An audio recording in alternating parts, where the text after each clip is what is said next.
break down the roster while the world wakes up. Y'all clocking in on clock your outs, but still got time to air the doubts. O-line problems, defense looking thin. Let me talk you through it while I get these letters in. It's breakfast with game time out on the street, talking about the Cowboys while I'm on my feet. Yeah, it's breakfast with game time, first thing today, dropping that Cowboys talk before the sun says hey. From the mailbox grind to the boys scene, still rooting for the stars, still chasing that dream. I see your comments while I'm past the gates. Brian, what you think about them roster debates? So I hit record while the world's still slow, give you that real, not the TV show. I'm just a mailman with a Cowboys heart, breaking down stats like I sort my charts. Rain or shine, this talk don't stop, whether first and goal or another roadblock. It's breakfast with game time out on the street, talking about the Cowboys while I'm on my feet. Yeah, it's breakfast with game time, the first thing today, dropping that Cowboys talk before the sun says hey. From the mailbox grind to the boys scene, still rooting for the stars, still chasing that dream. Might not be ESPN, but I'm walking with the truth in my hand. One letter, one hot take at a time. This is how Cowboys Nation stays connected, from my route to your screen. It's breakfast for game time out on the street, talking about the Cowboys. Yeah, everybody. Ron Oliver. That's a song called Breakfast with Game Time. A song by Ron Oliver of Music Meets Sports. We're going to interview Ron soon. Ron is working on our second album, or it's completed.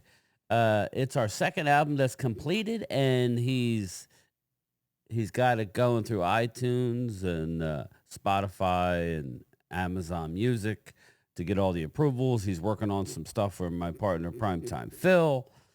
We're going to interview Ron again sometime this week. I'll got to set it up. But good day, everybody. Game Time Brian, otherwise known as, well, I'm going to always be the mailman. Even though it's Sunday,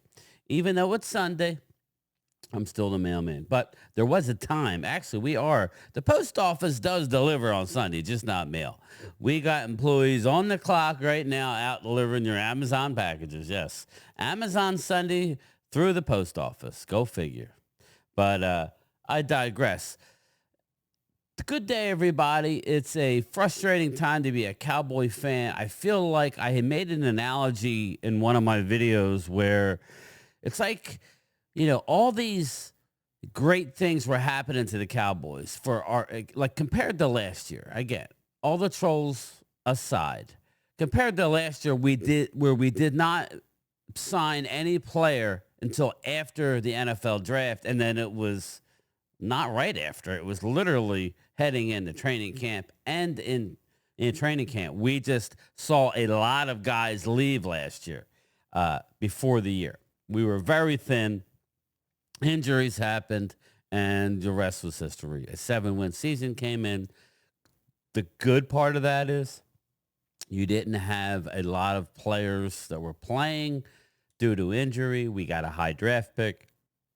Enter Tyler Booker. Enter Donovan Easy as Araku. Just 10 minutes down the road from where I live is where his family, where he's from. We had, for all intents and purposes, at this early stage, a wonderful draft. Again, it looks to be a solid draft. But again, they always say give it 3 years. But we sit here 32 days, 32? I think, 32 days away from being in the belly of the beast, having to go to Philadelphia on banner night. We keep hearing they're going to put up 50 on Dallas. Oh. More to come on that, because that ain't happening. But you may win, but you ain't putting 50. We're not the Commandos, all right? We're not the Commanders. So that being said, 32 days away from a meaningful game, and your best defensive player is now on the sideline. He's on the sideline without even wearing his team jersey. He's wearing a hoodie up over his head, walking around, mumbling and not being very helpful again. Um, Micah should have just not have showed up at all. Again, I'm surprised that his agent, if I had to guess, now we did have Terrence Parsons Jr. on last Wednesday before all this happened, and I specifically asked Terrence if it was a matter of, because we heard from Brian Broaddus, the insiders, that it had to be about the years. And so I'm like, okay, maybe that makes sense. Maybe Brian's on to something. Maybe it's all about the years. And Terrence Parsons Jr. went on to say that Micah wants to be done playing in 5 years. He wants to play for 5 more years and then get out at the age of 31. That's what he wants. I mean, I guess he's always able to change his mind, but 5 years is not a long time. Not a long time. So, again, he said it's absolutely not about a fourth compared to a fifth year. He said it. I can go back and cut it up, I guess, but he said it on this show. And it's all about the guaranteed money. We are hearing rumors that Jerry offered upwards of $200 million in guarantees. Okay? I want to show, first things first. Well, let me switch the camera here. Boop, boop, boop. Because I'm going to read. All right, there we go. Micah Parsons is currently playing under the fifth-year option of his rookie contract with the Dallas Cowboys, earning him just a little over $24 million. Okay, for the 2025 season. However, he has requested a trade due to stalled contract negotiations. Here's the breakdown of the situation. Current contract. He's playing under a 4-year, $17,079,793 rookie contract signed in 2021 with a fifth-year option, which he's entering now. So Dallas owns him this year, right? The trade request Parsons has publicly requested a trade due to the lack of progress in a long-term extension. Franchise tag. That wouldn't happen this year. If he doesn't show up for games, Micah loses $1.6 million a game. $1.6 million, a round of about. Okay? He don't want to miss $50,000 for missing practice, okay, like CD did. He should have just held out. That would have been the better thing. And we'll get to why. He should have not have been there. I told Terrence Parsons I would be holding out. He wants to be a good teammate. Mike is a good guy. I totally believe he has a good heart, and he does want to be a Cowboy. This whole I don't want to be a Cowboy statement was just a negotiation ploy, kind of like what Myles Garrett did. And what happened? Myles Garrett got paid. They could franchise him next year. So they would have him this year. They could franchise him next year, right? They could franchise him. The Cowboys can utilize the franchise tag to keep Parsons under contract for 1 or 2 years. They have the legal right to franchise him for 2 years, okay? Now, that'll cost a lot of money. Potential extension, okay? So just get that in mind. It's different than what Dak Prescott did. Dak Prescott bet on himself, played in the final year, okay? Played through the franchise tag, then got the high number. That's where Jerry's coming from. I've been very hard on the Joneses, Jerry Jones and Stephen Jones, a.k.a. Catboy. I've been very hard on him. But this is a two-way street, okay? This is a two-way street. Enter the agent, power agent, David Mulligetta, okay? Then enter the agent. Now, let's go back in time. If David Mulligetta had wind that Micah was meeting with Jerry, he should have stopped it, okay? He should have stopped it. Did not. Did he have wind? I don't know. They met at the Cotton Bowl, which was played at AT&T Stadium in Jerry's suite. That's one. Number two, February. They met again, Jerry and Micah, at the Super Bowl. They met again. David Mulligetta, where were you? Okay, sorry. Power agent, are you involved or are you not involved with your client? Okay, it's like when you get it's like when you get arrested. You know, as a nice as a guy as I am, I want to talk and say my side of the story. You talk to anybody that knows anything about the law, you say nothing and you say you want to talk to an attorney. That's what you do. Okay, that's what you do. Whether we've all made mistakes, we've all gotten in trouble, we probably never called our attorney, especially when there's multi-millions on the table. You don't want to do nothing without your attorney. So David Mulligetta, where were you, brother? I mean, you need to talk to your client, all right? He meets with Jerry a second time, and they're talking actual numbers. I don't know what Micah thought, but Jerry Jones don't meet with everybody. Jerry Jones isn't the type of guy. He's 82, going on 83. He ain't going to just meet with you because you guys have a lot in common and you're going to drink some Johnny Walker Blue and you're going to hang out, boats and hoes, so to speak. You know what I'm saying? I think I have the drop. I had the drop. I don't know. I got rid of it. But boats and hoes, it's around here. But you get the point. They weren't there to do that. Jerry thought he had a semblance of a deal. Okay? Then, when Micah went back, and Micah did tell Jerry, Micah said, well, I'm going to run this by my agent. Or I'm going to get the agent involved. Then the agent got involved, and it pretty much changed everything, right? And in the meantime, you're getting T.J. Watt gets signed to an average of like $41 million annually.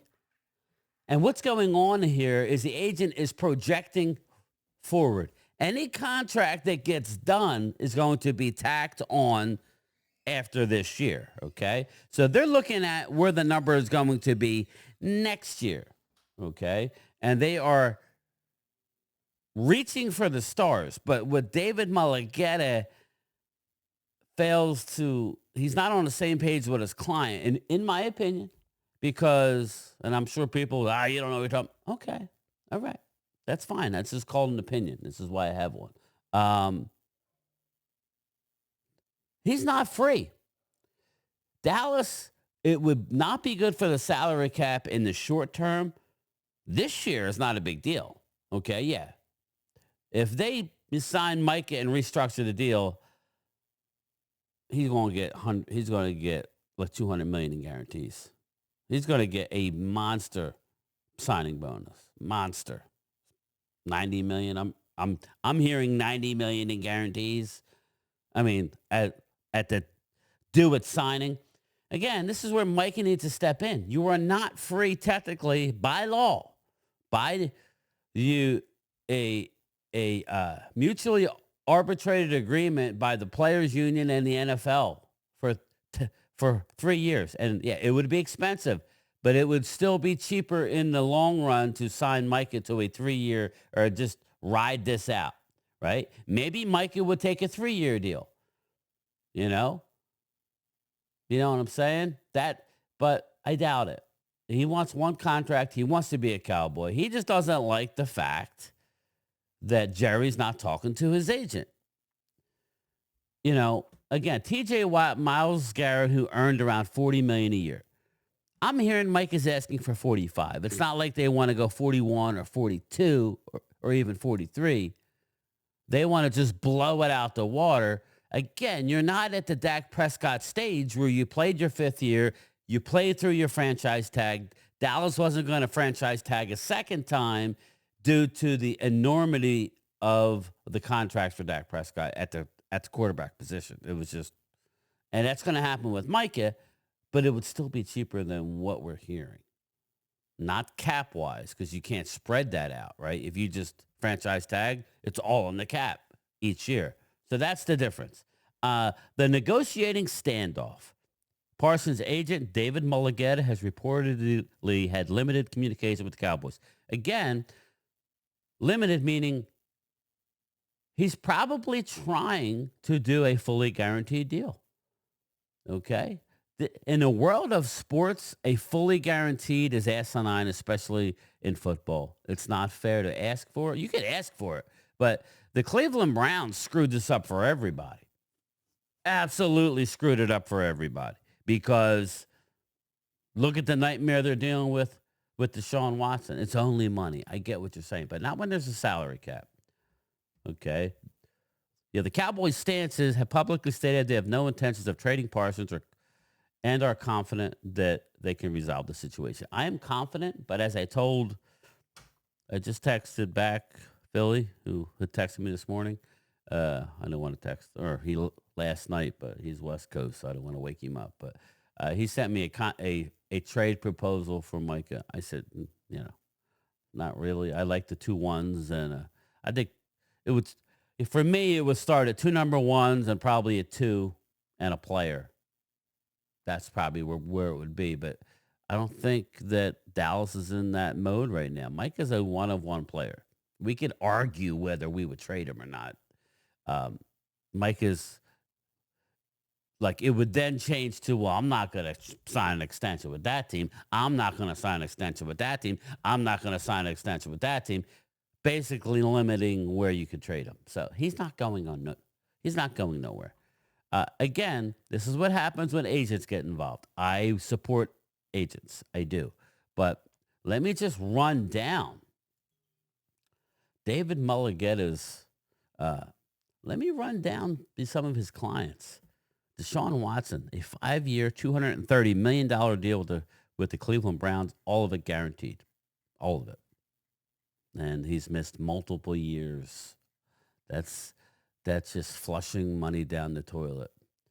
Jalen Ramsey, 5-year, $100 million deal with the Rams, followed by a 3-year, $72.3 million. Antoine Winfield Jr., $84 million. Jordan Love, $55 million annual AAV. Derek Stingley Jr., J.C. Horn, Calvin Ridley. He has negotiated over $1 billion in player contracts in 2024. He's the number one agent out there, like if you want to get paid. If you want to get paid, he's the number one guy out there. Again, it's a two-way street. I'm hard on Jerry. I'm hard on Steven. But if you look at the stone cold reality of the situation, CeeDee Lamb held out. Okay, I don't believe this is going to, unless David Mulligata. I think he's in a tough spot now because his player doesn't want to miss practice, let alone a game. Practice is $50,000 a day when you miss in training camp.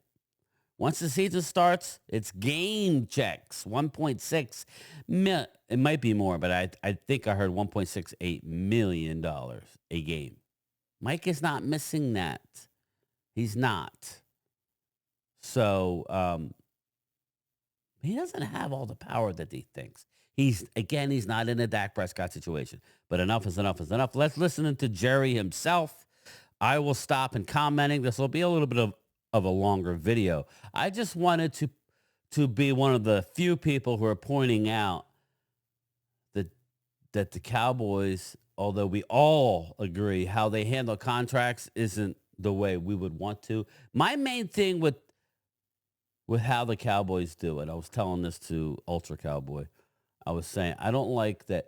They need to be smarter 2 years out. They need to have a meeting 2 years out. I know it's football, but you need to look at on your whiteboard. You need to put players that you want to re-sign. You need to start talking about that 2 years ahead of time, right? You need to start, okay, we have leverage now. We want this player long term. We see the landscape of the free agents. This is what it's going to cost if we wait 2 years.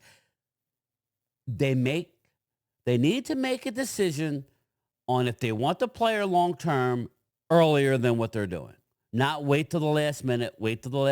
I'm not saying they haven't did some contract proposals, but you need to have in your mind, we definitely want this player. We're not going to tell the whole world, but he ain't leaving our building. So knowing that, The only time they really did early deals was if they were trying to get a real cheap bargain basement deal or with a player coming off an injury.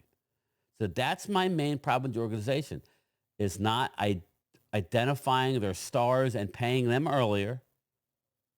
Now, sometimes there's a happy medium. You have to pay them a good year and a half early. If not, they're going to wait until it being free. But again, that's why it'll be interesting to see that right now the players union is an absolute joke and disaster. There's no president of the players union right now. I was thinking the next negotiation, they would get rid of the franchise tag, who Dallas Cowboys like to use the franchise tag as a tool. And they use it more than most. But I don't see that happening now, just because of the dysfunction of the players union and their leadership. So, again, that would be the fault I have with Dallas. And Jerry, and like, enough talking. Let's listen to Jerry Jones. Jerry, are you considering trading Micah Parsons? Well, let's put it like this. Surely you guys have been around this stuff and know to recognize negotiation talk, that type of thing, and so that's where I put that. So are you considering it? I'm not. At this, the facts are that that's like anything else. I think the world of Micah, and that's just a part of negotiation. Would you ever consider trading Micah? Again, I don't really place that with any real seriousness. Micah's got a bad back. That's like being traded. Did the request take you by surprise? Micah has a bad back. This is why I would have told Micah to stay home. I don't know what the communication is with super agent David Mulligetta, smarter than me, but obviously in this situation, it's getting out of hand. He needs to tell him, we will get you more in the end. Stay away. Stay away, Micah. Very, very frustrating. Very frustrating. It's the same. Did the request take you by surprise?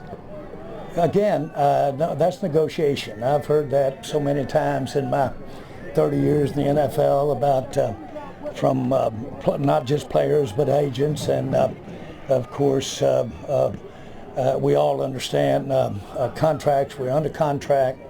That's what we're doing. We're looking at adjusting the contract, but we're under contract, and we're in camp, and that's the way the rules are set up. But that is old stuff, 30 years of old stuff.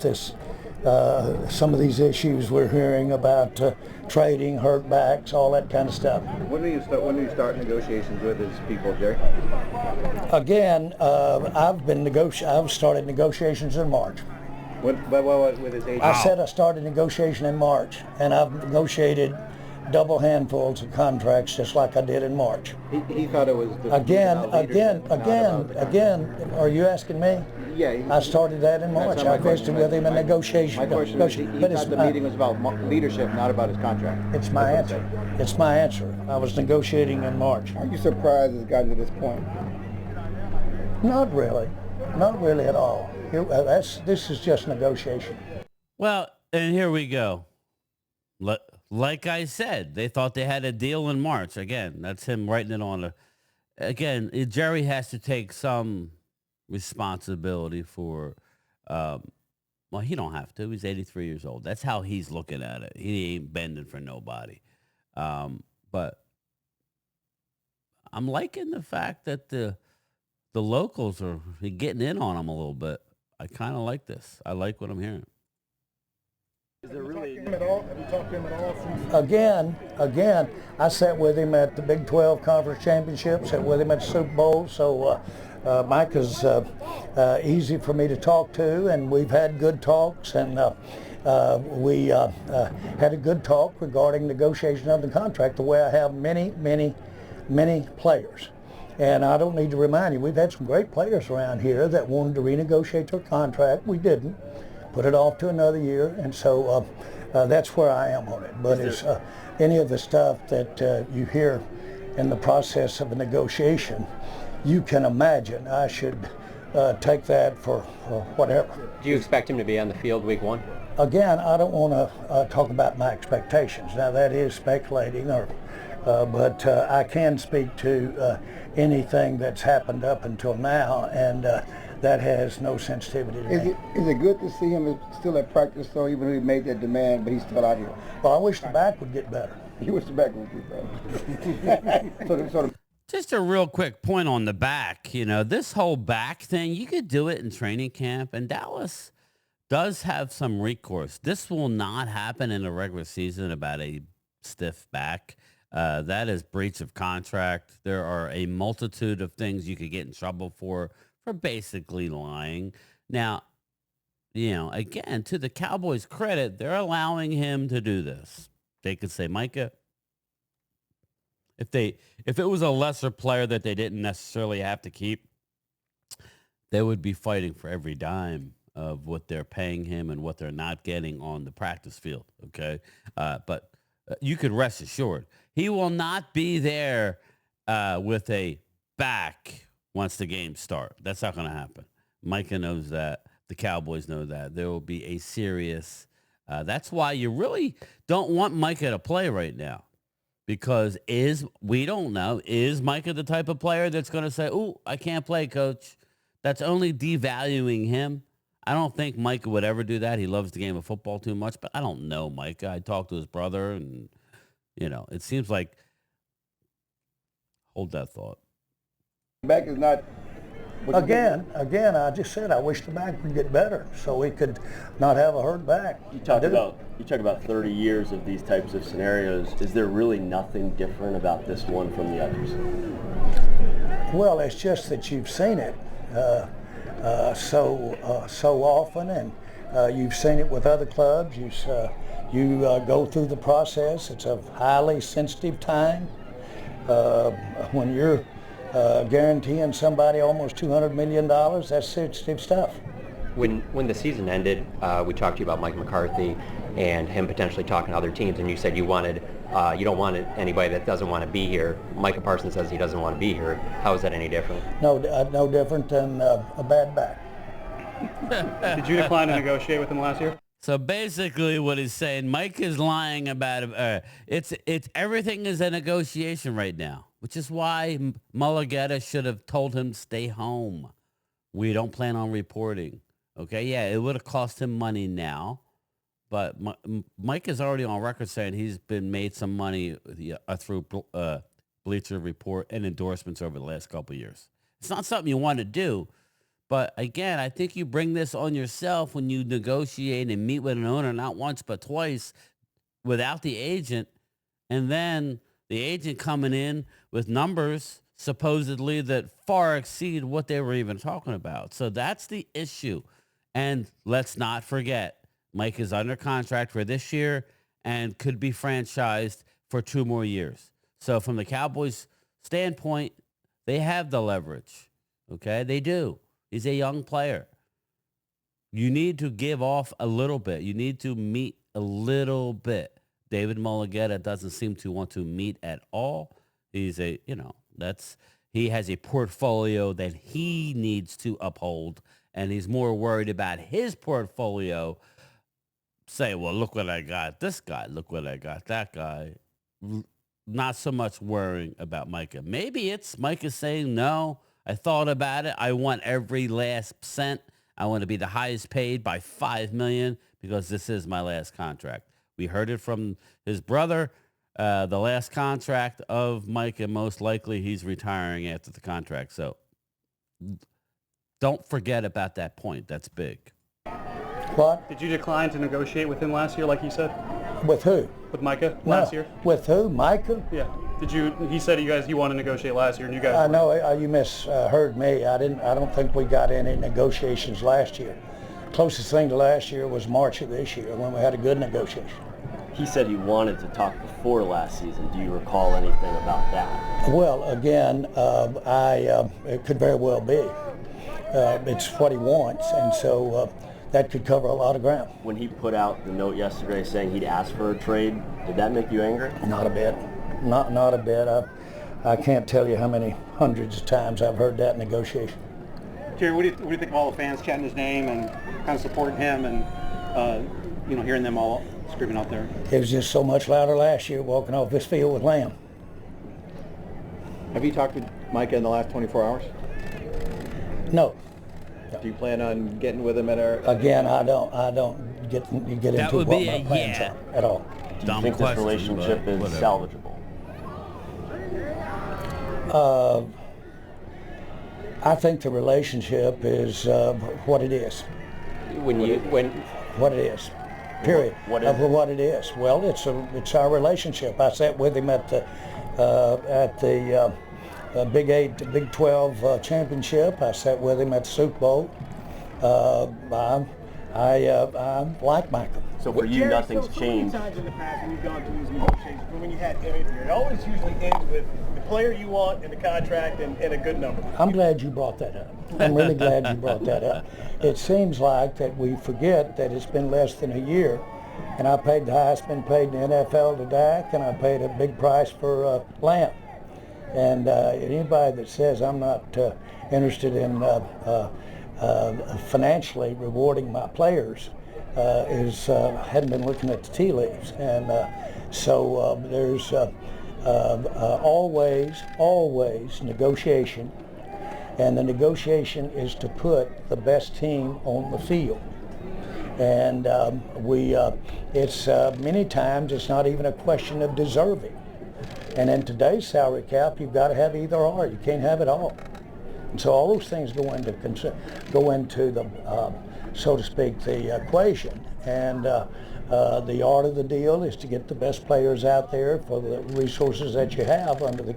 And I think Jerry means well. I think where he loses it is when and I know Dallas fans hate when I say this, but when you right down the road here at NovaCare, the Eagles, Jeffrey Lurie thinks that there's value with Howie Roseman getting deals done early.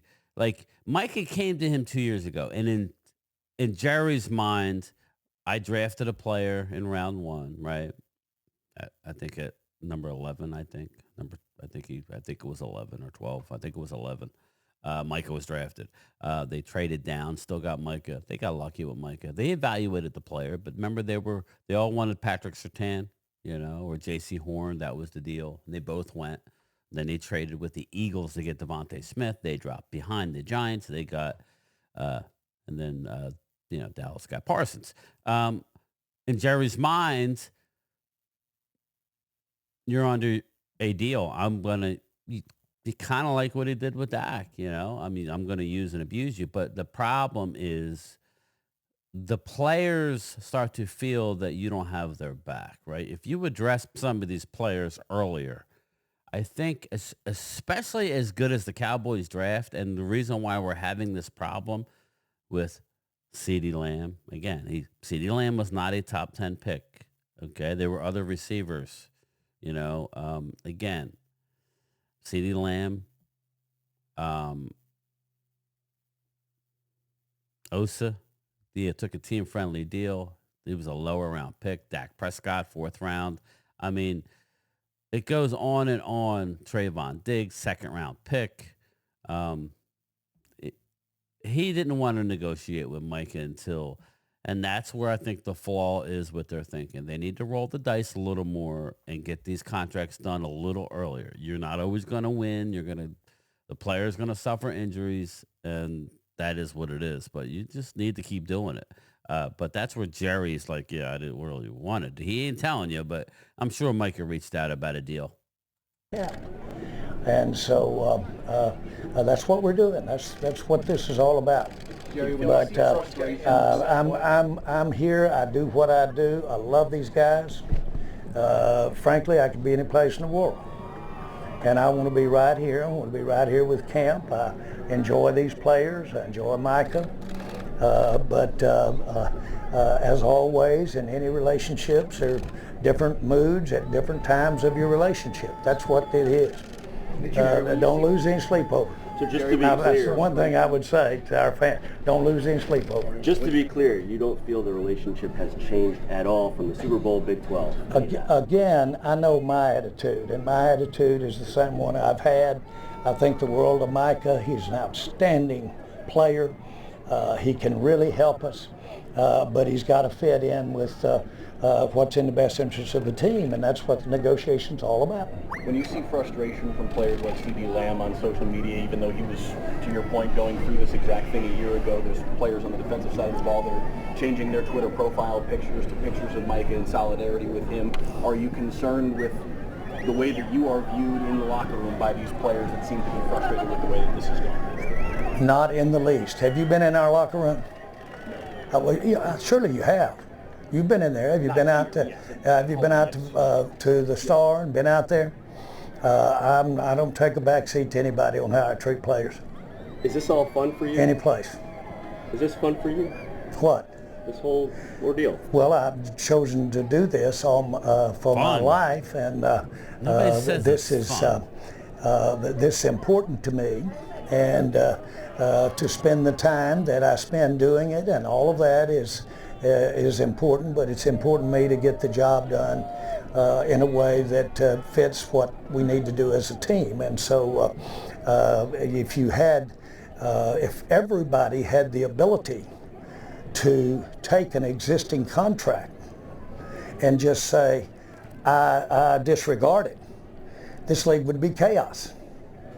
And so at some point you do have to recognize that we're talking about under contract here, which can diminish if somebody makes a new contract. It makes you wonder if they'll honor that contract.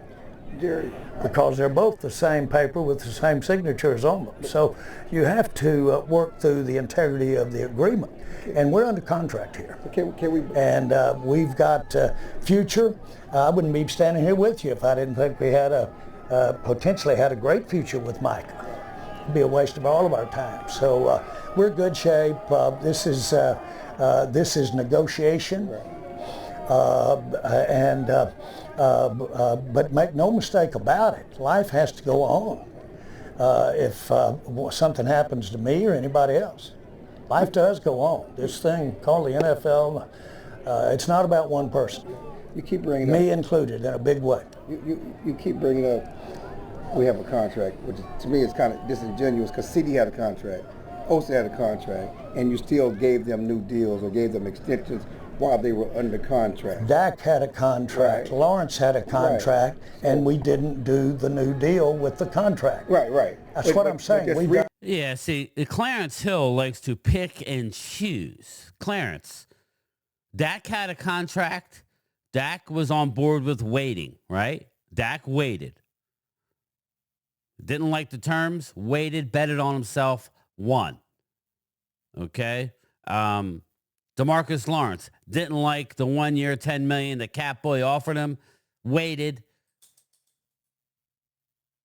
got Jerry involved, then they got a deal done. I mean, Osa was a lower round pick and nowhere near on the level of a Micah. CeeDee Lamb held out. It's different. Held out. Okay? Dallas didn't have another receiver in the building and I believe had more leverage. Again, I made a comment the other night. I'm not comparing Donovan Ezeraku to Micah as far as being a better player. Some believe his pass rush moves coming out of college, he's our best edge rusher in camp right now. I repeat, Donovan Ezeraku is our best all-around edge rusher in camp right now. And some trolls will say, oh, that's not good. No, he has multiple moves as a guy. Again, Matt Eberflus was on the table to draft Ezeraku at 12. I guess that's where they picked, right? Dallas picked 12. He wanted Ezeraku. Then Dallas went with Booker. Thank God they did. Ezeraku was still on the board in the second round. It was a no-brainer.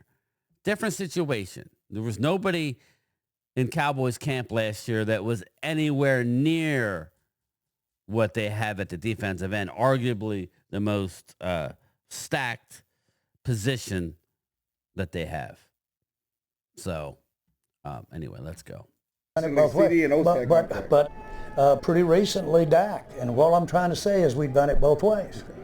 The decision, the very definition of coming to an agreement in what's perceived to be your best interest is negotiating over an existing contract where you have the deal in your hands and both of you have to agree to make an adjustment in that contract going forward. That's the height of needing to get your minds together. When you don't have it, when you don't have a meeting of the minds, you go ahead like Dak did, or you go ahead like Lawrence did, and you play out the contract. Is the offer you had in March still on the table? What? The deal, the offer you had in March, What? the meeting of the minds, is that still on the table? Micah took it off. He took it off, so it's not on the table? He took it off. No, he took it off. I'm just saying he took it off. I'm not, don't put an answer there, please. Okay. He took it off. Okay. And because of that, that's why. It's very important. Okay. And because of that, that's why you're like, I don't want to negotiate with these people right now. Well, I know that, I know I grew up when Mama wouldn't let me do something, going to Daddy, and Daddy let me do it. We've all Going back done in that. saying to Mama, Daddy said I could do it. I've that old Mama Daddy stuff. We got here doing that by nature. So we're not going to do that. Y'all get the analogy? Do you? Yeah. Okay, we agree, but let me see if I can get my agent in on it. So my point is, that's that mom and daddy deal that's been going on since we all got here. So the key is for you and Micah to have an agreement. Well, no, the key is that we've got an agreement. Let's really do understand that. We've got an agreement. Now, if we're going to adjust that agreement, then he's a must and I'm a must. Okay, not the organization, I'm a must in this case. And so I do these very significant ones. And so it's very important that if we're going to change the contract. So, again, Jerry just told you himself. He is in on these mega deals. Okay, I don't know. Still, he's not doing the, again, he's signing a check. He's signing off on it. Okay, Steven is there, but he just told you he's not really in on the contracts unless it gets to this stage. Again, I don't know why that is. To me, you should let Steven handle it, but he is the owner. Contract that we've got right now, which this would, then that I agree to what we've changed. That's why it was so good when we sat down together and spent a lot of time going back and forth and adjusting, and we had that exercise together. So if you're a must, then why would you not talk to the agent? Since you're a must in the conversation, why would you yourself not talk to the agent? Because the agent, when we have a problem within a team and a player, I don't ever find the agent. He's nowhere to be found. Okay? Jay-Z said that Micah would make all, not Micah, but that Dez would make all meetings. Jay-Z and I negotiated the contract. We spent hours negotiating the contract, Jay-Z. And he said, anybody in my organization is on time. He said, my office used to be on the street corner and I've always been early. So they will be on time. I said, what did I sign? But I'm gonna call you. Finally, he quit taking my call. Well, Dez and Micah have different histories as far as... Again, please, I'm just talking about the agent. Come on, Clarence. Don't take that to Micah and Dez. Just simply say that when the issues come up, the first one and the one that is there is us and the player. My experience, hadn't been the agent, is not the one that solves the problems you have when you're executing what you said you would do in the contract. So I like to deal directly with the player when it's of this nature. So in March, did he say we have a deal? Again, I'm not going to get into the details of it. I'm not getting into the details. I could tell you the details of what's going on here. Him and Micah agreed on a guaranteed number, because that's what it's all about, okay? We're hearing $200 million that Jerry's willing to guarantee of the contract. That's what we're hearing. Little birdie. Agent says no. Micah, we're getting more than that. Look at what I've done. Look at what I've done. We got him. We're going to get him for more guaranteed money. It's a two-way street. Okay? If Micah's going to follow David Mulligetta, he needs to be gone from the team. I said it from the beginning. Should not be here because it's going to get ugly because that's the type of agent that he is.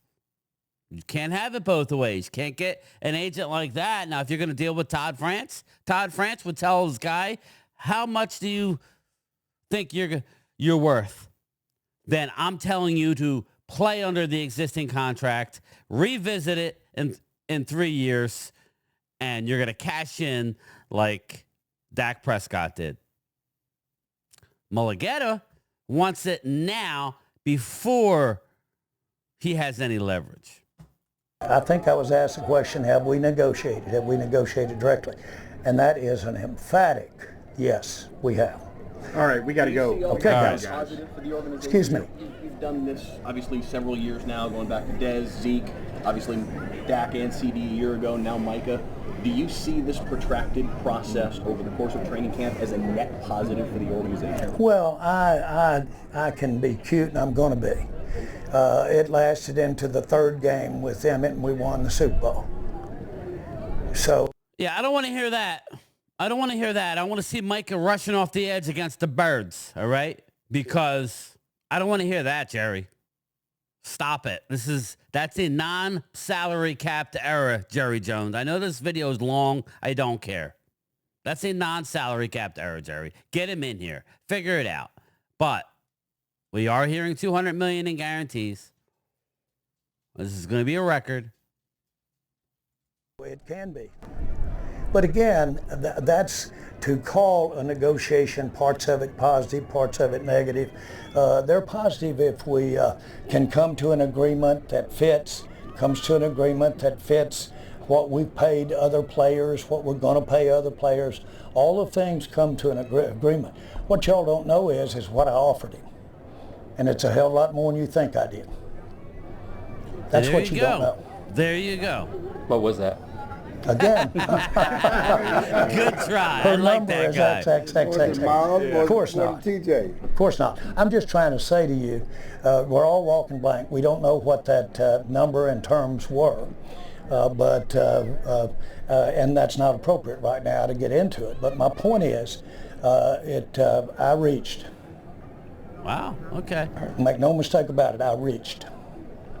So that's crazy. Again, let's go back to this. This is a negotiation. Does it blow me up to somebody to say, look, trade me? That's just not a flare sign for me at all in any way. Thank you. All right. Thanks, guys. Well, there you have it. There you have it. That's the Jerry Jones whole interview I've been getting. Thank you, Hallie Pierce. She sent it to me. We've been seeing this. Again, this is my opinion. This is Game Time Brian's opinion. You may not agree. You're entitled to your opinion. I do have some knowledge. Maybe you don't. It's starting to come out now. Again, there are times when you need to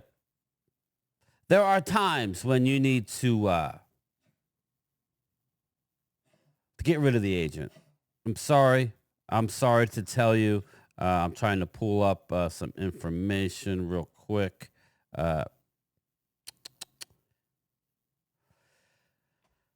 Think of this.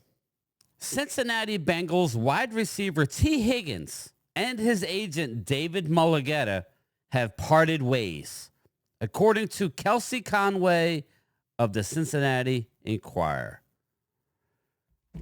T. Higgins just got a deal with David Mulligetta. T. Higgins was not happy with what he's hearing regarding, said David Mulligetta, choosing to end all ties, okay? There is a slippery slope, kind of a transactional thing. You can't do it before the deal if you signed up. As soon as the deal's over, he got the money, he's moving on. Does not like how that all happened. maybe Micah needs to do the same thing. If he met with Jerry not once, but twice, we're hearing the number of guaranteed, and that's all it really is about, is guarantees. As hard as I am on the Cowboys and Steven and Jerry Jones, I think Micah needs to take a step back and really think about what he's doing. He should not have been in camp. If he does, then he needs to get with Jerry now. You tell David Mulligetta, this is what I want. Get it done. I don't know. You tell me what you think. Am I being too hard on the agent and Micah? Or did I give you enough? Did I end this video with a T. Higgins just fired his agent? Done with it because of the bad blood that it created over a contract. All right, everybody. That's it from me. I'll have a live stream later today. I'll talk to you. Long video. But I might put this for tonight. So we'll premiere this puppy. How's that? We may premiere it for later. I don't know. Talk to you later. But I still feel like there's a gleam. Gleam, man. There's a gleam. Let's get the gleam. Late.